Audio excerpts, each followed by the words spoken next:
চলে এসেছি নতুন একটা রেসিপি নিয়ে। আজকের রেসিপি পুরোপুরি দোকানের মতন মোগলাই। চলো ঝটপট রেসিপিটা দেখে নাও।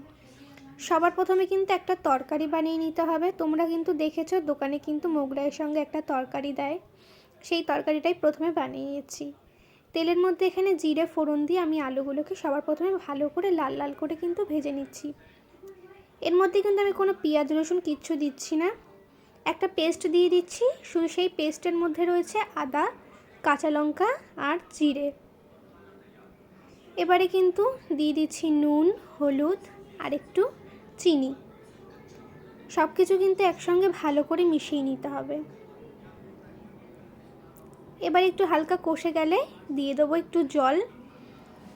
এই তরকারিটা কিন্তু মাখা মাখা হয়, তাই কিন্তু বেশি জল দেওয়ার কোনো প্রয়োজন নেই। অল্প একটু জল দিয়ে কিন্তু এটাকে সিদ্ধ করে নিতে হবে।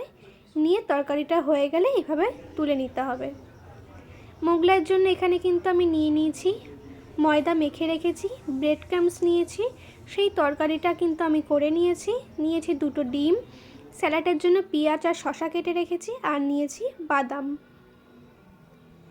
এবারে এখানে কিন্তু একটা কাঁচের গ্লাসের মধ্যে আমি দুটো ডিম নিয়ে নিচ্ছি। তারপরেই দিয়ে দিচ্ছি সামান্য একটু পেঁয়াজ। একটু ঝালের জন্য কিন্তু আমি এখানে একটু কাঁচা লঙ্কা দিয়ে দিচ্ছি। তারপরে যেই বাদামটা আমি গ্রেট করে রেখেছিলাম সেই বাদামটা কিন্তু এখানে দিয়ে দিচ্ছি। তারপরে দিচ্ছি ব্রেড ক্রাম্বস। একটু স্বাদের জন্য দিয়ে দেবো নুন। দিয়ে সব কিছু কিন্তু একসঙ্গে ভালো করে মিশিয়ে নিতে হবে। ময়দাটা মেখে রেখেছিলাম, সেই ময়দাটা কিন্তু এবার ভালো করে বেলে নিচ্ছি। দেখতেই পাচ্ছ আমি কতটা পাতলা পাতলা করে বেলছি আর কতটা বড় বেলেছি। এরকম করেই কিন্তু দোকানে বেলে, তোমাদেরও কিন্তু ঠিক এরকমভাবেই বেলতে হবে। এবার সেই ডিমের মিশ্রণটা আমি এখানে কিন্তু দিয়ে দিচ্ছি। এবার চারিদিক থেকে কিন্তু এটাকে ঢেকে দেবো। ভালো করে ঢেকে দিতে হবে যাতে ডিমের মিশ্রণটা বাইরে বেরিয়ে না যায়। আমি যেইটুকুনি ময়দা মেখেছি তাতে কিন্তু এখানে দুটো মোগলাই হবে। এরকম করে কিন্তু টেনে টেনে এটাকে করতে হবে। দেখতেই পাচ্ছ কিভাবে টেনে টেনে করছি। ব্যাস মাঝখানটা হালকা একটু চেপে দিলেই কিন্তু এটা রেডি। এবার কড়াইতে তেল দিয়ে দেবো বেশি করে।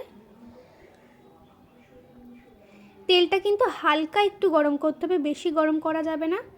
সেই তেলের মধ্যে কিন্তু দিয়ে দিলাম, আর এটাকে কিন্তু লো টু মিডিয়ামে ভাজতে হবে। হাই ফ্লেমে ভাজলে কিন্তু একদমই চলবে না। এরকম করে কিন্তু উল্টে পাল্টে ভেজে নেব। নিয়ে আমি প্রথমেরটা কিন্তু তুলে নিয়েছি। দ্বিতীয়বারেরটা আমি একটু বেশি বড় করেছিলাম, পুরোপুরি দোকানের মতন হয়েছে দেখতেই পাচ্ছ। প্রথমবারেরটা কিন্তু বেলাটা একটু ছোট হয়ে গেছিলো বলে তাই মোগলাইটা ছোট হয়েছিল। পরের বারেরটা কিন্তু পুরোপুরি দোকানের মতন হয়েছে। এরকম করে কিন্তু লাল লাল করে ভেজে আমি তুলে নিলাম। দেখতেই পাচ্ছ পুরোপুরি দোকানের মতন হয়েছে কিন্তু। এবার এটাকে কিন্তু পিস পিস করে কেটে নেব। তার জন্য কিন্তু আমি একটা ছুরির হেল্প নিচ্ছি। মাঝখান থেকে কেটে এরকম করে কিন্তু আমি পিস পিস করে নিচ্ছি।